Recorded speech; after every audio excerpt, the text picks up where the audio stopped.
بسم الله الرحمن الرحيم.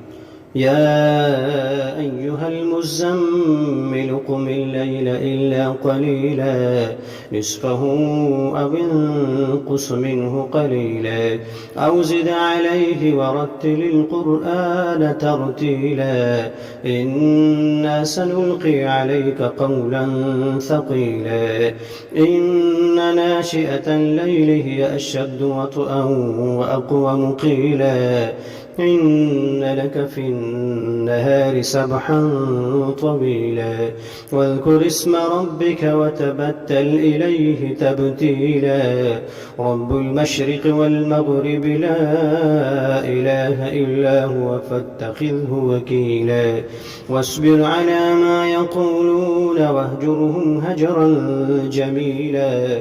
وذرني والمكذبين أولي النعمة ومهلهم قليلا إن لدينا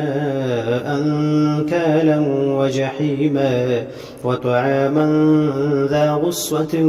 وعذابا أليما يوم ترجف الأرض والجبال وكانت الجبال كثيبا مهيلا إنا أرسلنا إليكم رسولا شاهدا عليكم كما أرسلنا إلى فرعون رسولا فعصى فرعون الرسول فأخذناه أخذا وبيلا فكيف تتقون إن كفرتم يوما يجعل البلدان شيبا السماء منفطر به كان وعده مفعولا إن هذه تذكرة فمن